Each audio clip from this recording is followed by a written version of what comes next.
Hello students, welcome to class 10th and we are studying economics in our videos. In the previous videos we have completed 75% of this chapter globalization and 90% almost globalization and the impact of Indian economy.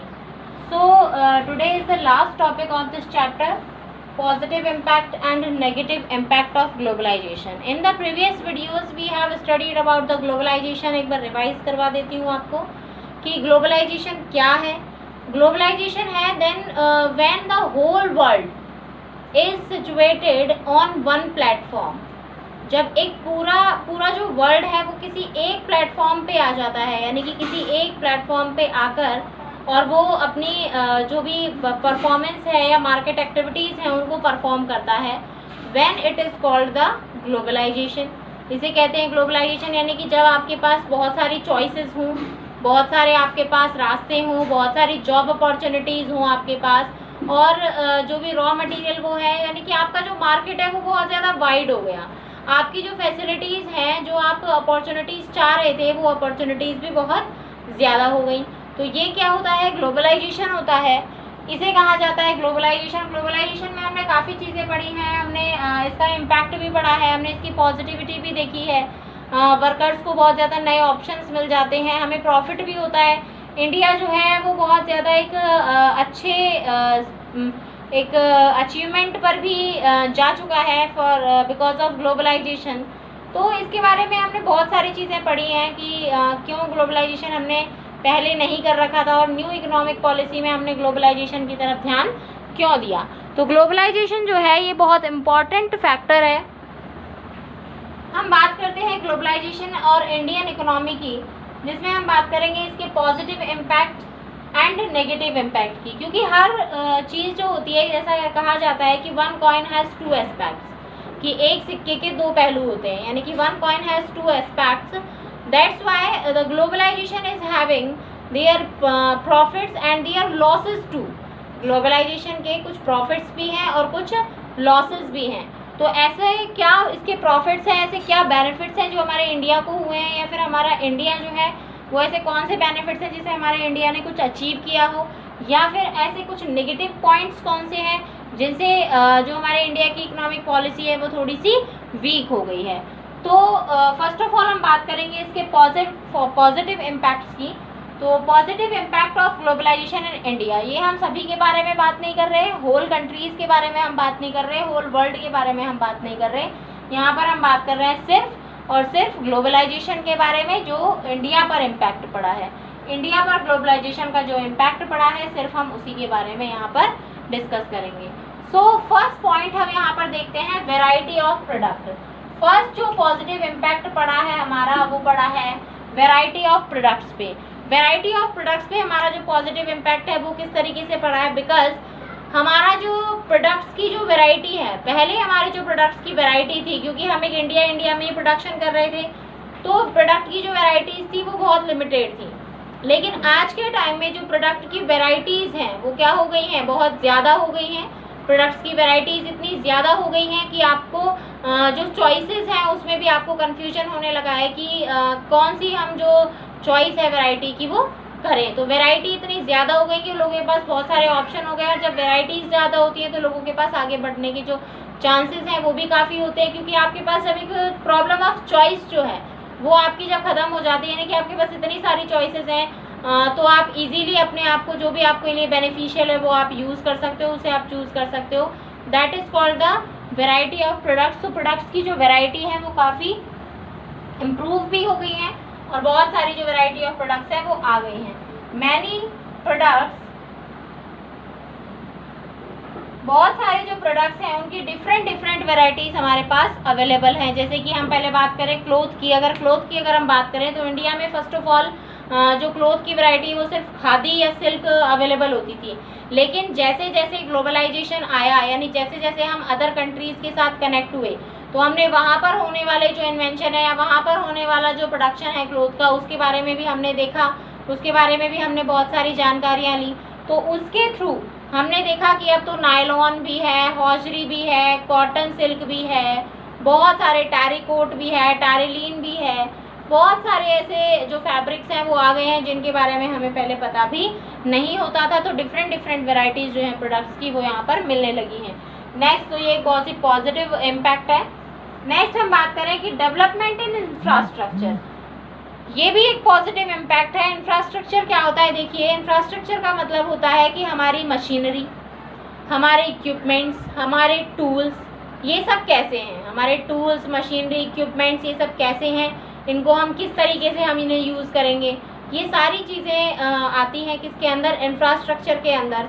और infrastructure में जो भी आप machinery use कर रहे हैं वो सभी मशीनरी कैसी होंगी, तो ये ग्लोबलाइजेशन, जब हम पहले इंफ्रास्ट्रक्चर जो हमारा था वो बहुत ही ट्रेडिशनल था।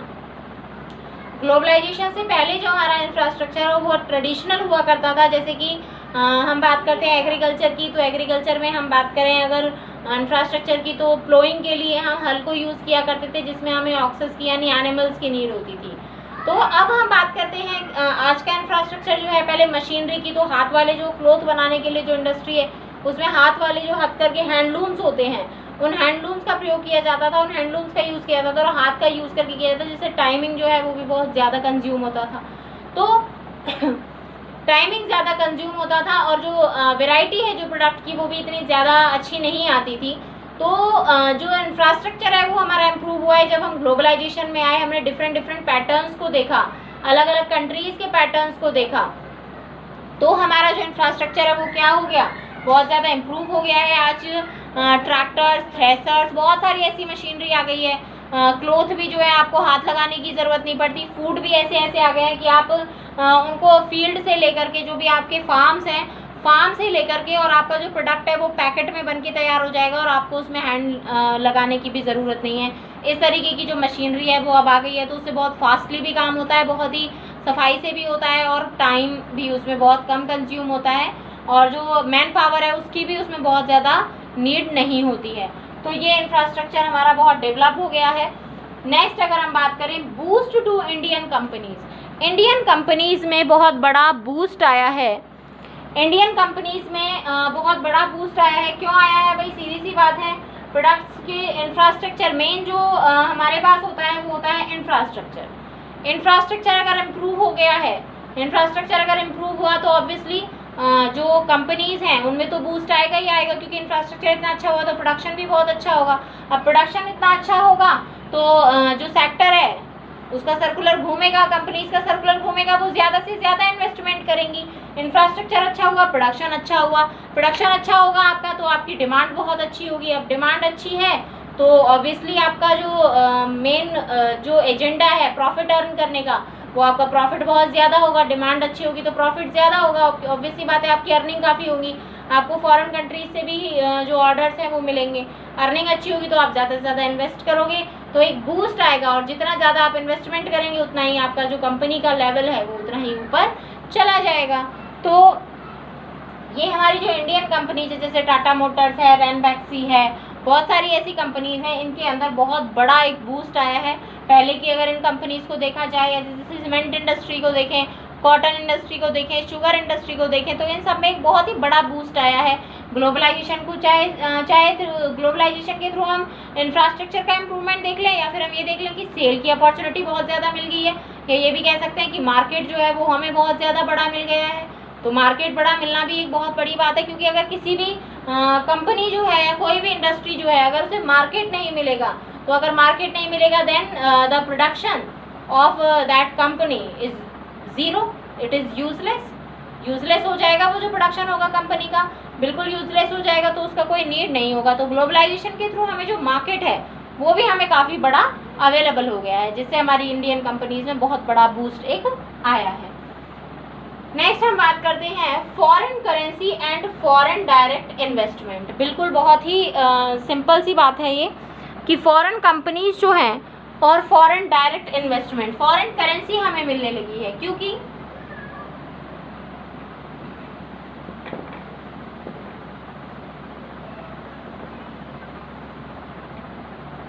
Foreign currency and foreign direct investment. Foreign currency तो मिलेगी ही मिलेगी। क्यों मिलेगी? क्योंकि देखिए हमने जो हमारा प्रोडक्ट है, ये फॉरेन करेंसी मिलना भी बाकी जो सारे पॉइंट्स थे उनसे रिलेटेड है, हमने हमारा जो प्रोडक्ट है उसकी कंडीशन को हमने इम्प्रूव किया, बेस्ट हम क्वालिटी दे रहे हैं उस प्रोडक्ट की। तो अगर हम उस प्रोडक्ट की बेस्ट क्वालिटी दे रहे हैं तो उसकी डिमांड जो है वो बहुत ज़्यादा होगी। डिमांड जो है वो फॉरेन कंट्रीज में भी होगी, आउटसाइड द कंट्री भी होगी, कंट्री के बाहर भी उसकी बहुत डिमांड होगी। अब कंट्री के बाहर अगर उसकी इतनी डिमांड है तो कंट्री के बाहर इतनी डिमांड होने के बाद क्या होगा कि अदर जो कंट्रीज हैं वो उसको अर्न करेंगी, तो हमें क्या करना पड़ेगा, एक्सपोर्ट करना पड़ेगा। और जब आप किसी भी गुड को एक्सपोर्ट करेंगे, तो जैसे मान लीजिए आपने अब यूएसए में एक्सपोर्ट किया, तो यूएसए में जब आप एक्सपोर्ट करोगे तो आपको वहाँ से क्या करना पड़ेगा, मनी लेनी है, मनी की क्या होगी, इनकमिंग। तो मनी की इनकमिंग होगी तो वो तो अपनी करेंसी में देंगे। तो इस तरीके से आपकी जो फॉरेन करेंसी है वो आपके पास आ जाएगी, यानी कि विदेशों की जो करेंसी है वो आपके पास इजीली अवेलेबल हो सकती है। तो अगर आपका प्रोडक्शन अच्छा है तो वो इजीली अवेलेबल हो जाएगी। तो ये तो रही फॉरेन करेंसी की बात। अब हम बात करते हैं फॉरेन डायरेक्ट इन्वेस्टमेंट की बात। फॉरेन डायरेक्ट इन्वेस्टमेंट क्या है, देखें।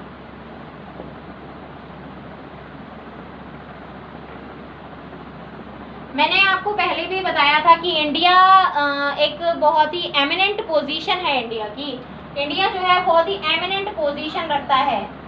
ये भी कह सकते हैं कि एमिनेंट पोजीशन इसकी किस वजह से है, क्योंकि इसका जो पोजीशन है यहाँ पर बहुत ज़्यादा मिनरल्स अवेलेबल हैं, बहुत ज़्यादा टाइम जो वाटर है उसकी अवेलेबिलिटी भी काफ़ी अच्छी है, लेबर जो है वो भी चीप है और इंफ्रास्ट्रक्चर भी काफ़ी अच्छा हो गया है। तो इसकी पोजीशन को देखते हुए यहाँ पर जो रॉ मटेरियल और मिनरल्स जो यहाँ पर अवेलेबल हैं उन सभी को देखते हुए जो फॉरेन जो प्रोड्यूसर्स हैं, फॉरेन की जो कंपनीज हैं, फॉरेन की जो प्रोड्यूसिंग कंपनीज हैं वो यहाँ पर क्या होती हैं, इसके लिए अट्रैक्ट होती हैं। और फॉरेन की कंपनीज जब यहाँ पर अट्रैक्ट होती हैं तो वो यहाँ से प्रोडक्ट ही परचेज नहीं करना चाहती, क्योंकि प्रोडक्ट परचेज करेंगे तो उनको क्या करना पड़ेगा, यहाँ पर पैसा देना पड़ेगा। तो वो क्या चाहती हैं, वो अपना प्रॉफिट भी करना चाहती हैं। तो वो क्या करती हैं कि जो भी कंपनी, जैसे इंडिया की कोई भी कंपनी है, ये कोई भी इंडियन कंपनी है मान लीजिए, इंडियन कंपनी में फॉरेन कंपनीज क्या करती हैं, इन्वेस्टमेंट कर देती हैं, अपना पैसा लगा देती हैं और कुछ इसके अंदर हेल्प भी करती हैं, इसकी मार्केटिंग में, इसके एडवर्टाइजमेंट में, इन सभी चीज़ों में हेल्प करती हैं। तो इंडियन कंपनी जो है, इन्वेस्टमेंट जब इंडियन कंपनी में हो जाता है तो इससे क्या होता है, फॉरेन डायरेक्ट इन्वेस्टमेंट हो गया तो इंडियन कंपनी को भी प्रॉफिट ही होगा, बहुत ज़्यादा इसकी डिमांड भी बढ़ा दी इन्होंने, प्रॉफिट भी होगा। तो इस तरीके से फॉरेन डायरेक्ट इन्वेस्टमेंट और फॉरेन करेंसी जो है वो हमारे पास इजीली अवेलेबल हो जाती है। तो ये है हमारा फॉरेन करेंसी। अब नेक्स्ट हम बात करते हैं global form of modern business. Global form of modern business यानी कि जो ग्लोबल फॉर्म है मॉडर्न बिजनेस का वो हमारे पास अवेलेबल हो जाता है। ग्लोबल फॉर्म से मतलब हमारा क्या है कि इंडिया जो है, या ये कह सकते हैं होल वर्ल्ड, पूरा जो वर्ल्ड है वो एक प्लेटफॉर्म पे अवेलेबल है। पूरा वर्ल्ड जो है वो एक प्लेटफॉर्म पे अवेलेबल है। पूरे एक प्लेटफॉर्म पे अवेलेबल होगा तो मॉडर्न बिजनेस जो है वो क्या हो गया, यानी कि जो एक अब टाटा हम बात करें, टाटा मोटर्स की, टाटा मोटर्स की आप बात करिए, टाटा मोटर्स की अगर हम बात करें तो पहले इसका जो एक लिमिटेशन थी, इसका जो मार्केट था वो लिमिटेड था, बिजनेस का जो फॉर्म था वो ग्लोबल नहीं था, सिर्फ इंडिया में ही था। लेकिन अब आज के टाइम पे ग्लोबलाइजेशन के थ्रू, क्योंकि मार्केट बहुत बड़ा हो गया है, तो इसका एक ग्लोबल फॉर्म मिल गया, यानी कि इसके डिमांड, इसके प्रोडक्ट्स की डिमांड होल वर्ल्ड में है। पूरे वर्ल्ड में जो टाटा के प्रोडक्ट्स हैं इनकी डिमांड होती है, होल वर्ल्ड में, पूरे वर्ल्ड में टाटा के प्रोडक्ट्स की डिमांड होती है। इसी वजह से ये जो मॉडर्न बिजनेस है उसका एक फॉर्म जो है वो कैसा हो गया है, ग्लोबल। ग्लोबल का मतलब चारों तरफ फैल गया है, पूरे वर्ल्ड में एक साथ चलता है। ये हो गया। अब हम बात करते हैं इंक्रीज इन कंपटीशन। कंपटीशन में तो इंक्रीजमेंट हुआ ही है। अब आप कहेंगे कंपटीशन इंक्रीमेंट होने का हमारे इससे क्या इफेक्ट पड़ता है।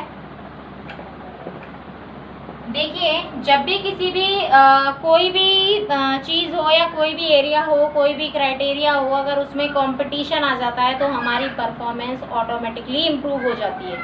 तो जैसे ही किसी भी फील्ड में कंपटीशन आएगा, जैसे कि हमारे यहाँ पर जितनी भी इंडस्ट्रीज़ में हमें कंपटीशन मिला, जब हमें फॉरेन कंट्री से कंपटीशन मिला तो हमने उन्हें कम्पीट किया, और यहाँ तक कि हमने उनको कम्पीट करके उन्हें क्या किया है, उनको हराया भी है, उन्हें डिफीट भी किया है, उनसे अच्छे प्रोडक्ट्स को हमने प्रोड्यूस करके भी उन्हें दिया है। तो कंपटीशन से हमारा जो लेवल है, हमारा जो लेवल ऑफ प्रोडक्शन है, लेवल ऑफ प्रोडक्शन, और हमारा जो लेवल ऑफ क्वालिटी है, प्रोडक्शन का लेवल और क्वालिटी का लेवल, ये दोनों ही लेवल जो है हमारे, ये क्या हुए हैं, बहुत इम्प्रूव हुए हैं। और इन इम्प्रूवमेंट का जो क्रेडिट है वो किसको जाता है, ग्लोबलाइजेशन को जाता है। तो ये कुछ थे हमारे ग्लोबलाइजेशन के पॉजिटिव इम्पैक्ट। पॉजिटिव इम्पैक्ट से मतलब क्या है कि क्या अच्छा हुआ ग्लोबलाइजेशन से इंडिया में, ये कुछ अच्छा हुआ था। अब हमारा जो नेक्स्ट टॉपिक है वो हम बात करते हैं इसके नेगेटिव इम्पैक्ट्स की, because one coin has, each coin has two aspects, दोनों पहलू होते हैं हर चीज़ के। तो अब ऐसे ही इसके नेगेटिव पॉइंट भी होंगे अगर पॉजिटिव है तो इसके जो नेगेटिव पॉइंट्स हैं वो हम देखते हैं क्या हैं। Exploitation of workers. देखिए, एक्सप्लॉयटेशन ऑफ वर्कर्स कैसे हो रहा है, क्योंकि हम बात करते हैं एक्सप्लॉयटेशन ऑफ वर्कर्स की, नेगेटिव इम्पैक्ट जो है उसके उनमें आएगा exploitation of worker. Exploitation of worker कैसे हो रहा है, क्योंकि जितनी भी फॉरेन जो कंपनीज हैं वो क्या चाहती हैं, सिर्फ अपना प्रॉफिट चाहती हैं। और जब कोई भी फॉरेन कंपनी अपना प्रॉफिट चाहेगी तो वो क्या चाहेगी कि मैं कम से कम, बहुत ही कम उसको देना पड़े और कम से कम पैसे में वो ज़्यादा से ज़्यादा काम करवा सकें। तो इससे वर्कर्स की एक्सप्लॉयटेशन हो रही है, क्योंकि वो उन्हें क्या चाहती हैं, कम से कम में दे दें, या फिर उनकी मजबूरी का फ़ायदा उठाती हैं। उनकी मजबूरी का फ़ायदा उठाकर उन्हें बहुत ही कम सैलरी में बहुत ज़्यादा वर्क उनसे करवाया जाता है। तो इस तरीके से वर्कर्स का एक्सप्लॉयटेशन हो रहा है। नेक्स्ट बात करते हैं less importance of agriculture. Globalisation में देखिए एग्रीकल्चर को कोई इम्पोर्टेंस नहीं दिया गया, एग्रीकल्चर पर बहुत ज़्यादा ध्यान नहीं दिया गया, जबकि इंडिया जैसी जो कंट्री है, इंडिया का जो एग्रीकल्चर है वो एक हम कह सकते हैं कि उसका बेस है। इंडिया में अगर एग्रीकल्चर नहीं होगा तो इंडिया की जो 70% जो पॉपुलेशन है वो एग्रीकल्चर पर ही डिपेंड है। तो इंडिया की जो एग्रीकल्चर है उस पर अगर कोई ध्यान नहीं दिया गया तो फिर इंडिया की जो एग्रीकल्चर है, वैसे भी अब जो प्राइमरी सेक्टर है उसमें लोग बहुत कम इंटरेस्ट ले रहे हैं, तो उसकी इम्पोर्टेंस धीरे धीरे कम होती जा रही है। फेलियर इन पॉवर्टी एलिवेशन, बिल्कुल पॉवर्टी एलिवेशन में कोई भी जो इम्प्रूवमेंट है वो नहीं हुआ है। और ग्लोबलाइजेशन में जो पॉवर्टी है, जॉब अपॉर्चुनिटीज़ तो मिली है लेकिन उसके लिए लोगों को बाहर जाना पड़ता है, लिटरेसी लेवल बहुत कम है, तो पॉवर्टी में भी कोई खास हमें जो बेनिफिट्स हैं वो नहीं मिले हैं। स्मॉल स्केल इंडस्ट्रीज़ जो हैं वो क्या हो गई हैं, उनकी तरफ भी कोई ध्यान नहीं दिया गया ग्लोबलाइजेशन में, क्योंकि बहुत बड़े बड़े लेवल पे कंपटीशन करना पड़ता है। तो हमारी जो स्मॉल स्केल इंडस्ट्री है वो बहुत पीछे रह गई हैं इस रेस में, और वो रेस में इसमें जा भी नहीं सकती क्योंकि उसके लिए बहुत ज़्यादा इन्वेस्टमेंट चाहिए, जो हमारे स्मॉल स्केल इंडस्ट्री वालों के पास नहीं होता, क्योंकि उनके पास तो एक छोटा सा इन्वेस्टमेंट है। और जब हमें बहुत ज़्यादा अच्छी वैरायटी वाली चीज़ें मिलती हैं तो हम स्मॉल स्केल इंडस्ट्री वाली चीज़ों को प्रेफर नहीं करते। तो ये हमारी जो मेन इंडिया को जो नुकसान हुआ है, क्योंकि इससे हमारी बैकबोन जो है वो बहुत वीक हो गई है। Competition and uncertain unemployment, competition बहुत ज़्यादा है और अनएम्प्लॉयमेंट भी कैसा है, एम्प्लॉयमेंट यानी रोज़गार जो है वो निश्चित नहीं है, कभी भी उन्हें जॉब से हटाया जा सकता है, क्योंकि ये जो MNCs हैं इनका कोई भी फिक्स जो क्राइटेरिया है वो नहीं होता है। तो इस तरीके से ये बहुत ही अनसर्टेन है। नेक्स्ट हम बात करते हैं किसकी, स्ट्रगल फॉर अ, ये नेगेटिव इम्पैक्ट हो गया है। अब हम बात करेंगे struggle for a fair globalisation. Fair globalisation के लिए हमें स्ट्रगल बहुत ज़्यादा करना पड़ा है।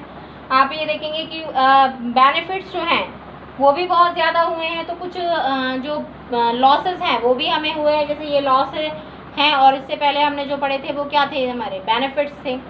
अब हम बात करते हैं गवर्नमेंट का क्या रोल है ग्लोबलाइजेशन के अंदर।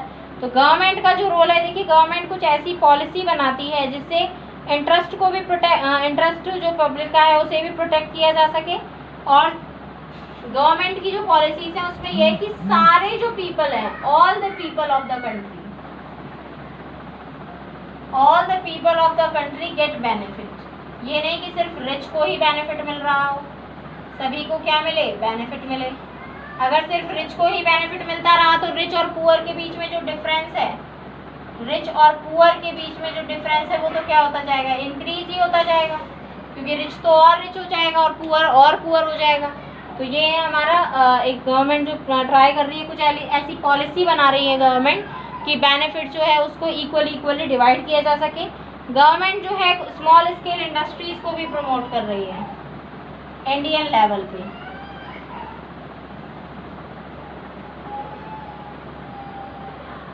स्मॉल स्केल इंडस्ट्री को भी प्रमोट किया जा रहा है। नेसेसरी है, गवर्नमेंट जो है वो कोटा सिस्टम और इम्पोर्ट्स ड्यूटीज़ को भी यूज़ कर रही है इसके लिए। और डब्ल्यूटीओ से भी अपने जो पॉजिटिव इम्पैक्ट है उनको इंक्रीज़ करने के लिए और नेगेटिव इम्पैक्ट्स को कम करने के लिए इससे भी नेगोशिएशन चल रहा है। डब्ल्यूटीओ को भी हमने बातचीत के लिए इसमें मिलाया है। तो this is a chapter of globalisation and today we will complete this chapter. ये चैप्टर आज हमारा कंप्लीट हो गया है। सो नेक्स्ट जो चैप्टर होगा हमारा वो होगा, first of all tomorrow I will send you some questions and exercises of this chapter and you have to send them with work. Next जो चैप्टर होगा हमारा वो होगा consumer rights. So thank you, have a nice day, read this chapter carefully.